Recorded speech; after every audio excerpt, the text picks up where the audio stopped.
YouTube, Mose fam. What's going on, y'all? Back again. Got another special episode for you. We're back with the prospect spotlight. We are shining a light on some really, really fantastic young men who are preparing for the next step in their football career and headed towards the 2022 NFL draft. Got another great episode, another good interview with a young man. I'm sure you'll enjoy it. So we're just going to jump right in. Let me give y'all some numbers, okay? Because we got a baller today. 6'3", 240. Okay, I'm a little jealous. I'm trying to get down to like 240, 250 range. I'm gonna get there. I'm working on it, but I'm gonna get there. 6'3", 240, 140 career stats, 144 tackles, 15 and a half tackles for loss. So he behind the line of scrimmage. 7 sacks, 6 forced fumbles, 1 pick, 11 QB hurries, 4 pass breakups, and a block kick. This guy's everywhere. Sideline to sideline. Look at his pro day numbers. Listen, you ask me, I don't know how they doing these pro day, the combine, because he should have been invited to the NFL scouting combine, but that's okay. Because he showed out at his pro day. He showed out on the field, and he's going to continue to do that as he heads to his career. Welcome from the University of South Dakota, linebacker, DeJaun Cooper. Coop, what's going on with you, bro? What's going on? Thank you so much, man. I'm glad to have you on. Sir. I read those numbers, man. Absolute baller. So I'm going to ask you some icebreaker questions. Let the viewers get to know you a little bit, and then we'll jump into some football. So first, I need you to shed some light on South Dakota. You know, we know where South Dakota is on the map, Okay. geographically. Mm-hmm. But what's in South Dakota, man? Like, are you able to have fun? What's out there for entertainment? Like, how is it when you're outside of football? What do you do for fun in South Dakota? Because people think South Dakota, like, what's out there, bro? Honestly, Vermilion is a great place. That's where my school is located, and I was only there for 6 months, so I was trying to figure out what to do for fun and stuff like that. But the people over there, they're very nice. It's very welcoming over there. They welcome me as a family, like as soon as I got there. But for fun, honestly, there's not too much. Like, like I'm just keep it real with you. There's really not much to do over there. But the facilities in South Dakota are nice. They're beautiful. Like they have a dome there. The weight room is beautiful. It's nice and big. The facilities are amazing there. But outside of football, there's not too much to do. Just keeping it real. Okay. But, I actually was good. I actually did see that there. How was that playing in a dome in college? You normally don't see that in college football. So Yeah. Is it cold in South Dakota, which is why they give y'all a dome to keep y'all? It is cold in South Dakota, so it kind of got cold like in the fall, like a little fast, kind of like maybe towards like October, and like like the kids from Florida and stuff, they're wearing hoodies and stuff to practice when we outside, and I'm from Maryland, so it's kind of cold in Maryland too. Like it's not like crazy, but yeah, I was just telling them like. It's cool. It's straight out here. Like I got my nose sleeves on 60 degrees. Like they think it's cold, but yeah, it's cool though because they got AstroTurf, which is like a different type of turf, and like you could wear turf shoes, and that's probably a better fit for the turf that they have. So it's kind of different not playing in cleats. So at the home field at least. But I've done it before in my freshman year of college. Played against Northern Iowa, who also has a dome in AstroTurf, and we went there this past year as well. And I wore turf shoes there, so I kind of got the whole feeling of wearing it at home, which was kind of good. So sounds good. Yeah. Before locking in, I read all those stats. To me, that means you're somebody who's all over the field, sideline to sideline. You're in the backfield. You're after the quarterback. It takes a certain type of mindset to do that. So I'll get into that later. But what do you do to get locked in before a game? Like, what is that one thing that you got to go through to be like, all right, I'm locked in. Let's go to war. All right, so I'm gonna just give you the full routine real quick. So, like, I wake up in the morning, probably like 7, no matter what time the game is. Probably wake around that time, go to the training room, and then I have to get in the tub. Have to ice tub, hot tub, contrast right before the game. It's a secret. It's a secret. You get your legs. Your legs is feeling fresh. I'm telling you. So I'll have to do that, and then while I'm in those tubs, I'm gonna have to have my headphones in and listen to music, and then that's honestly what gets me going. Just like my music and it just motivates me, you know. So I got a couple playlists for the years and stuff. I keep it like consistent. So probably listen to the same thing every single game. But you know, What's your one go to song when that song come on? That switch flip and you ready to go. probably Future Last Breath. Yeah, Okay. yeah, Future Last Breath, the Creed song. So yeah, that it just gets me locked in, and you know that movie it was on Creed, so you know Mhm. what he went through and stuff like that. So it just has me thinking about all of that type stuff, and it just makes me want to just you know lock in.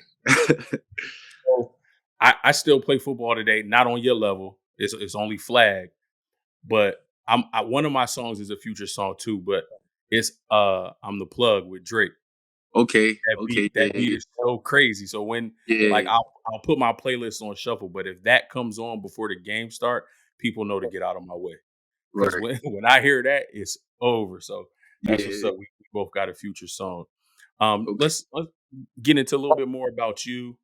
I saw that in school you majored in graphic design. I'm in IT. I work in IT myself. Talk about your love for graphic design and how that ultimately led you to start your own graphic design firm, Coop Visuals. yeah. So basically, I actually learned how to do graphic design like myself, like in middle school. I want to say just just self taught YouTube videos and stuff like that. So I always had an interest in it, and then using programs like Photoshop and Premiere Pro, Adobe, all Adobe products and stuff like that. So uh yeah, it was actually my minor. I know they said it's my major in college, but it was my minor. But my major was communications and like media productions. So I got my bachelor's in that, and then my minor in graphic design. So yeah, so Coop Visuals, that actually started a couple years ago, like 2019, a few years ago, and it started off like I made my own tape, my highlight tape, and like my friends, they was just like my teammates, they were just like where'd you get that from? Like how you do that? Because I worked for the university, my Monmouth University, and their media department, and like they had access to all of that stuff, and yeah, so I started making highlight tapes for my teammates as well, and then my one teammate was like, "Yo, you gotta make a page for it." Like, so I was sitting on that for a while. I was like, "Yeah, I do gotta make a page because I'm sending all these highlight tapes to all my teammates. Made a bunch of them, and then I came up with a name last spring, and then Coop Visuals was a name I came up with, and just been running with it ever since. So yeah, that's the page. It's on YouTube, Twitter, Instagram, all that. So if you want to look at the content, you can go find it over there. So Yeah, go check out Coop Visuals. Shoot, listen, man. I might need some updated graphics. I might have to come to you. You know what I'm saying? I know you're gonna be busy in the NFL and all, but in the off season, I might have to come holler at you. Um, most def. I'm always working. that's what's up. That's what's up. See, that's a key. See, a lot of people going to skip over that in his interview, but he said, "I'm always working." Yeah. NFL teams, all 32 of y'all, you heard I'm always working. That's a key point. You mentioned your time at Monmouth. So you started your collegiate career there, Mhm. and then you made the transfer over to University of South Dakota. Can you walk us through, what led to that decision and describe your feelings about that whole transition? Yeah, it was actually really unexpected. So I did my 4 years at Monmouth, and we had a spring season. My rail season was canceled because FCS was like all canceled pretty much. Besides like a few teams I got to play in the fall.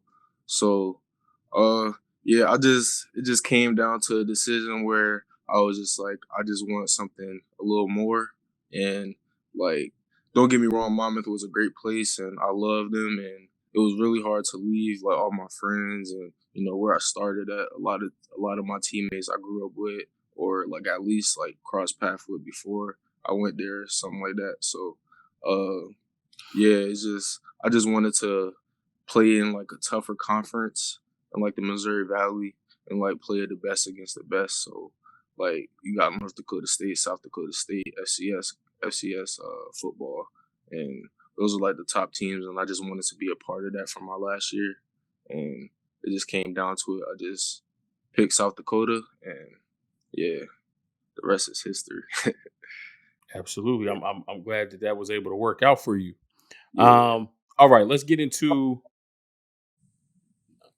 you as a football player, as a linebacker.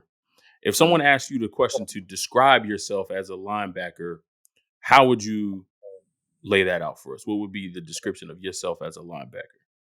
I would say I'm really versatile because I played every single linebacker position in my career at Monmouth and South Dakota. So I played outside linebacker, inside linebacker, and then for my last year I was playing rush linebacker. So I can like play out of the box, in the box, on the line of scrimmage, and I just feel like yeah, I'm just like versatile and like I'm athletic enough to like rush the passer and drop into coverage, do everything that a linebacker can do. So yeah, I feel like that's the type of player I am, and the motor I have is like sideline to sideline.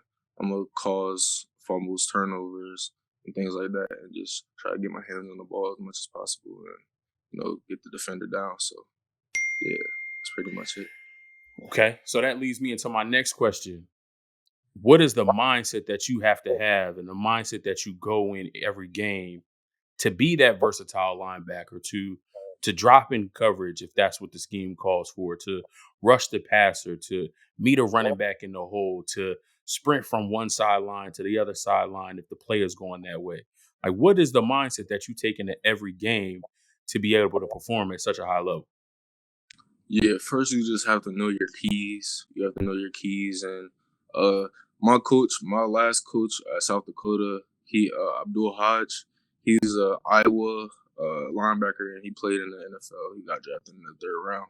So having him as a coach would definitely make your mindset different because you gotta be violent. You gotta be violent. He preaches that, and like I knew that before, but you just have to be violent at all times as a linebacker and know your keys, and you make plays. So that's really it. So What was one of the biggest things having him as your coach, besides being violent? What's something else that like he taught you that'll stick with you throughout your NFL career?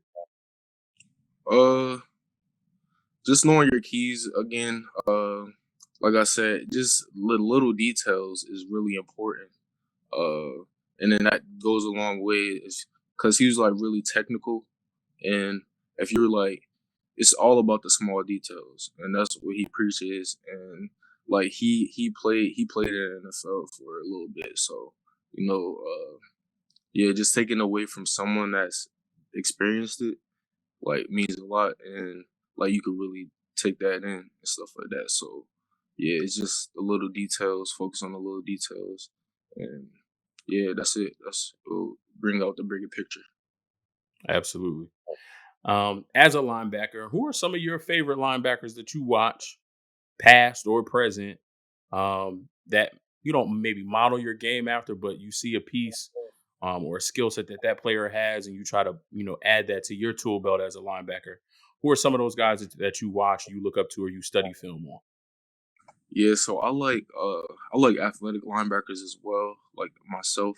So like people that have like similar body types or whatever, like me. And linebacker in the past I would say is like Telvin Smith.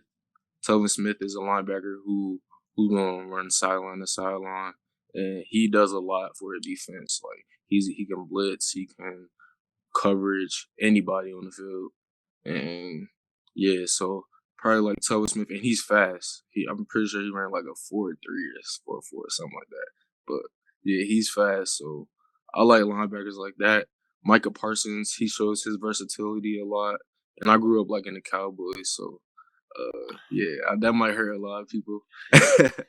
You see what I got in the background? We Yeah, was rivals in the I, 90s. Come on, yeah, man. You can't come on Mose Nose talking about you a Cowboys fan. Oh, here we go yeah. again. But who else? I'm trying to think. Oh, and Darius Leonard. Darius Leonard's a FCS guy like myself, and he makes plays, and his game speaks for itself. And yeah, just those guys are all like pride guys that I like to, like to model, I guess, and try to mimic a little bit. Sounds good. Sounds good. Um, Give us a little bit of insight into your preparation for the NFL draft. We saw, or at least I saw some of the things that you did at your pro day. Again, numbers that you put up, absolutely dynamite. 4.59 in the 40, 38.5-inch vertical, 10-2 broad jump, 19 reps on the bench. Um, but give us some like your preparation for the draft. What does a day in the life of DeJaun Cooper look like as you prepare? Yeah, so I actually train in Arizona at Apex Performance Facility with Wes Budge and Justin Wakefield as the trainers. And big shout out to them. They were a big part of this process, and they helped me a lot and with the workouts and stuff like that. And I spent 2 months over there, a little over 2 months actually, and it was real good just grinding every day. So I guess right now a day in the life would be just waking up, working out. I'm training right now in Maryland with some back home trainers, and yeah, just working out, surrounding myself around guys who have the same goals as me, and you know, just trying to stay healthy and my mind right for whatever comes up in these next couple weeks. So yeah, I'm just trying to stay right, healthy, and stay in shape. Absolutely. All right, so we towards the end of the interview. So we got one kind of good question and three serious ones, and then we'll get you out of here and let you enjoy the rest of your evening. All right, right now it's third and short, setting the scene. Third and short, fourth and goal. You on the field, do or die, in the hole, 1-on-1. Give me your top 5 linebackers that you want to meet in the hole and stuff on third and short, Top fourth five. and goal. Top 5 running backs you want to meet in the hole and lay the boom and get the stop for your defense. One on That's one in the hole, bro. that's a tough. It's him, it's you. You got to make this stop. Give me your top 5 that you want to see at the next level. That's really a tough one. I've been trying to think about that really. Hmm. Okay. So I guess let's just stick with the Cowboys, and I want to see Zeke. I want to see Zeke in that hole. Yeah. And who else? I don't know. This is really hard. Five of them. Five of them. Hmm. Let's just go with Derrick Henry. Okay? Yeah. Yeah.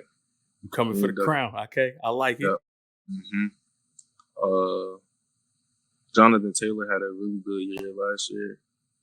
Uh, yeah. I'm gonna just stop right there. I'm gonna just stop right there. Anybody, really, anybody, That's anybody what's can up. get it. Anybody. I love the Adrian Broner reference. They call me the can man because anybody can get it. I love it. Let's talk about that violent mindset. Absolutely. Right. Right. Um, Next question. If somebody were to ask you what adversity you faced and how you've overcome that adversity, what would be your answer? Uh, I would say surgeries. I've had some off-season surgeries that I've had to overcome and get myself out of a I want to say like a storm, I guess you could say. Yeah, so like just missing like spring ball kind of hurt a little bit for me a couple times, and just not being out there with my guys. So Yeah, just probably my overcoming my surgeries and over my career. Yeah. hmm that's probably it. When you were in that dark place, what were some things that help you see the light at the end of the tunnel, help you keep your head up, and know that it's not always going to be like this? Yeah, just going there every day for rehab. Just trying to take it day by day, and my teammates would actually help me a lot. Just watching them have fun, and like just trying to keep me motivated and up to speed with them, and yeah, so they would just try to keep me motivated and try to help me out as much as they can and keep me in a good light. So yeah, that was really helpful, and I came to see that when it was my time to come back. So Awesome, awesome. What's one thing that you've learned within the game of football that you believe will stick with you and that you can take with you throughout the entirety of your life, even outside of football? that's a good question. Uh, I would say don't be afraid to like ask questions because like a lot of people do, and like it's never a bad thing to just get some clarity. And like I learned that like later in my career, college career, and I used to be like, oh yeah, I understand this, blah blah blah, and yeah, just you never can not know enough, and so yeah, probably just be like, don't be afraid to ask anything, and yeah, that'll probably stick with me for a while, forever Absolutely, actually. absolutely. Yeah, man, for sure. I say on my channel sometimes, yeah, my name is Mose Knows because it rhymes and it sounds good, but I don't know everything. Right, So me covering the NFL that I do, I love getting insight from other people, from other fans regarding their team, because it, right, it makes me a better content creator. It continues to exactly. allow me to speak on the game in a knowledgeable way. Mm, And you're right, whether it's football, whether it's life, we never have all of the answers. We're never perfect. So the more right, questions that we ask, the more knowledge that we can obtain, and then be able to share that knowledge with each other. And that's huge. Thank you for that response. Last question, and we can get this wrapped up here. You got 2 to 3 minutes, or however long you need, to give those that are watching, to give all 32 NFL teams your elevator pitch for why they should select DeJaun Cooper in the 2022 NFL Draft. yeah, so I would just say I'm a versatile linebacker that's going to be available, not just on the field, but off the field is going to do the right thing. Uh, I'm a good locker room person to have, and you know, like I could vibe with anybody on the team, and I'm gonna hold myself accountable, and not just that, I'm gonna hold everyone accountable, like my teammates, and just making sure they're doing the right thing. And yeah, so someone that's gonna be ready for whatever comes their way. Uh, and yeah, that's pretty much it. So I just want an opportunity. It doesn't matter if it's drafted, undrafted. Uh, I just want to play in the NFL and be a part of the conversation and just have a good career. So yeah, that's pretty much all I have. That's it. You heard what he said. You just take away from that answer. We heard accountability. We heard dependability. We heard versatility. And what did he say earlier that I told y'all that y'all was going to skip over, but that y'all shouldn't? He said, I'm always working. And he's not afraid to ask questions. Versatile linebacker. I read his stats all over the field. I can envision this guy making plays every Thursday, Sunday, and Monday night in the NFL. DeJaun Cooper, thank you so much for taking the time to stop by Mo's Nose and chat it up with me for a bit. I greatly appreciate your time. Much success, much health to you. Listen, when you make that roster, when you get drafted, or when you make that roster, that 53, just send me a size 3X DeJaun Cooper jersey. Hopefully, the team that you go to don't nobody got number 8, so you can keep that tradition going. Just give me that number 8 and the 3X. I see it in the back. Give me that number 8 and the 3X, and we good, bro. Yes, sir. Yes, sir. I appreciate you having me, Marcus. Thank you. Yes, Thank you. sir. All right, folks, that's it. This is DeJaun Cooper. Look him up. You can find him on. Give people your Twitter, Instagram, Facebook, all that stuff where they can find you. You can find me at _DCOOP DCoop1, the number 1, on Twitter, Instagram. And then if you want to go back to what we were talking about earlier with Coop Visuals, CoopVisuals on everything. Xbox as well, so you can get to work. I got it set up right here in front of me. Okay. Oh, so not only did y'all get 2 Facebook and Instagram handles, but y'all also got the gamer tag. So he said if y'all want to work in Madden, in the 2K, in the FIFA, in the Fortnite, in the Call of Duty, whatever y'all want smoking, he's prepared. Okay. Listen, we training for the NFL. We making sure we working, but we gotta have fun too. We gotta live our lives. So you can get to work after he finishes training regimen. DeJaun, man, this has been excellent, man. Thank you so much for everybody who tuned in. Thank you so much for watching this video. If you're new to Mose Knows, I appreciate your time and attention. Do me a few favors before you head on out. One, smash that thumbs up. This was an excellent interview. Hit that subscribe button. Become a part of the Mose Knows fan. Once your family, I love you, and there's nothing you can do about it. And then hit that bell icon so that you get notified every time new content drops right here at Mose Knows. Love and appreciate you, DeJaun. We're looking forward to some great things in your future, and we'll see y'all next time. Peace. Yes, sir.